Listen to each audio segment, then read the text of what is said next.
What is the first thing that comes to your mind when you think of a rotary-engined car? Burning oil, terrible fuel economy, poor reliability? Maybe the person who invented the engine was a bad guy in Germany in the 20s anyways. How did Mazda manage to sell over 811,000 units despite having such a bad reputation around the world? Don't need to talk too much, let's explain. Give the intro.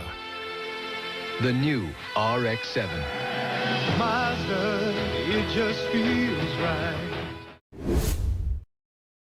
Let's imagine something that still uses the same simple principles 100 years after its invention. Yes, that's internal combustion engine, aka good old engine. Felix Heinrich Wankel had something else in mind since his childhood, an engine that could run more efficiently without pistons. Even though he had no degree or university education, he wanted to achieve this dream. He can be considered to have achieved it. Although he did not do the engineering or calculations, he was the originator of this engine idea and the patent holder. Like a piston engine, the rotary engine uses the pressure created when a combination of air and fuel is burned. In a piston engine, that pressure is contained in the cylinders and forces pistons to move back and forth. The connecting rods and crankshaft convert the reciprocating motion of the pistons into rotational motion that can be used to power a car. In a rotary engine, the pressure of combustion is contained in a chamber formed by part of the housing and sealed in by one face of the triangular rotor, which is what the engine uses instead of pistons. The rotor follows a path that looks like something you'd create with a spirograph. This path keeps each of the three peaks of the rotor in contact with the housing, creating three separate volumes of gas. As the rotor moves around the chamber, each of the three volumes of gas alternately expands and contracts. It is this expansion and contraction that draws air and fuel into the engine, compresses it and makes useful power as the gases expand, and then expels the exhaust.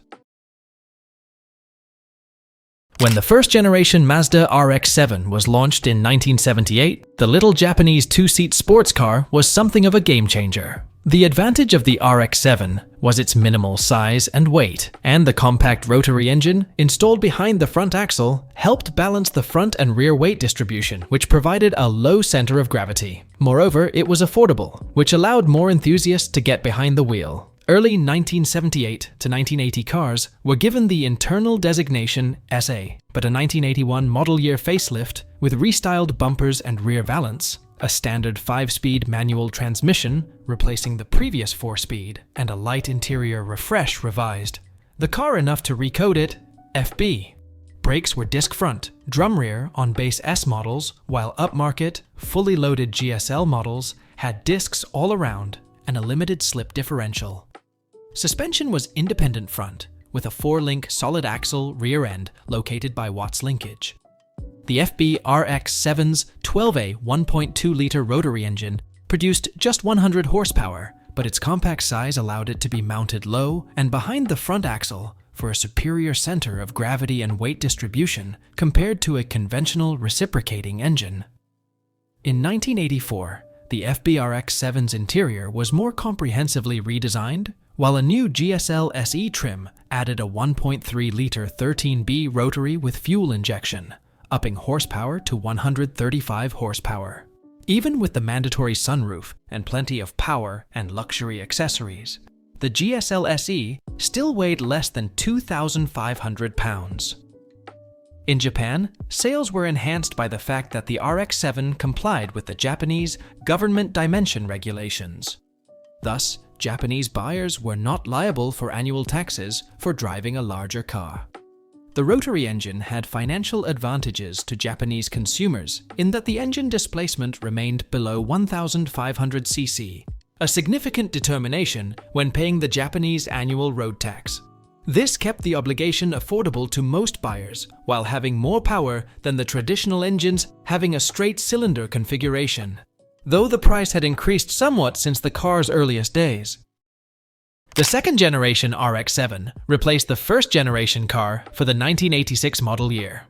Mazda's development team, led by Chief Project Engineer Akio Uchiyama, chose to focus on the American market when designing the FC, where the majority of the first generation of the Rx-7 models had been sold. The FC was larger and heavier than the outgoing FB series Rx-7, with more derivative styling that took cues from the Porsche 944 and Dodge Daytona. While the first generation Rx-7 was a purer sports car, the second generation Rx-7 tended towards the softer sport tourer trends of its day, sharing some similarities with the HB series Cosmo. However, the car was heavily developed and more upscale, with 146 horsepower from a revised 13B rotary engine, electric power steering, and optional adaptive strut-type independent suspension. Mazda was only getting warmed up. The Rx-7 Turbo 2 arrived in 1987 with 182 horsepower and a sub 7.0 second 0 to 60 miles per hour time. A convertible Rx-7 debuted in 1988, while in 1989, referring to 8 consecutive wins in the Imesa GTU class from 1980 to 1987, a lightweight, performance-oriented GTU version appeared, marketed at those who followed the Rx-7's success in the GTU class of the IMSA Racing Series. The last model year for FB Rx-7S was 1992. It said good things come in threes, and the third generation RX would be the last produced to date. By the 1990s, competition had increased dramatically, especially from Mazda's Japanese competitors, Toyota and Nissan.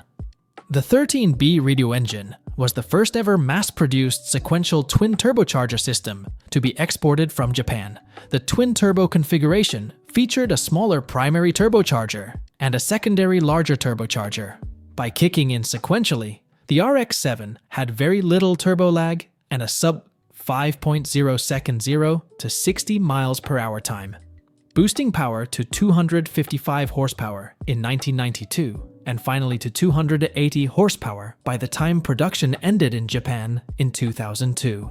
With a curb weight of just 2,800 pounds, the Rx-7 was a strong performer, especially in optional R1 and R2 spec, with uprated suspension, structural rigidity, and aero add-ons. For the third generation Rx-7, Mazda organized an internal design competition between its 4 design studios in Hiroshima, Yokohama, Irvine, and Europe. The winning design came from their design center in Irvine and was designed by Taiwanese automotive artist Wu Huangqin, who also worked on the Mazda MX-5 Miata with help from Tom Matano. The interior design, though, originated from the Hiroshima design proposal. Mazda's chief designer Yoichi Sato then helped take the concept design to its final production form that everybody fell in love with. In Japan, sales were affected by this series' non-compliance with Japanese dimension regulations, and Japanese buyers paid annual taxes for the car's non-compliant width, as the Rx-7 was now considered an upper-level luxury sports car due to the increased width dimensions. Unfortunately, an escalating MSRP and weak economy spelled the third-generation Rx-7's demise after just 3 years in the US, with 1995 being the final model year. The FD Rx-7 soldiered on until 2002 in Japan,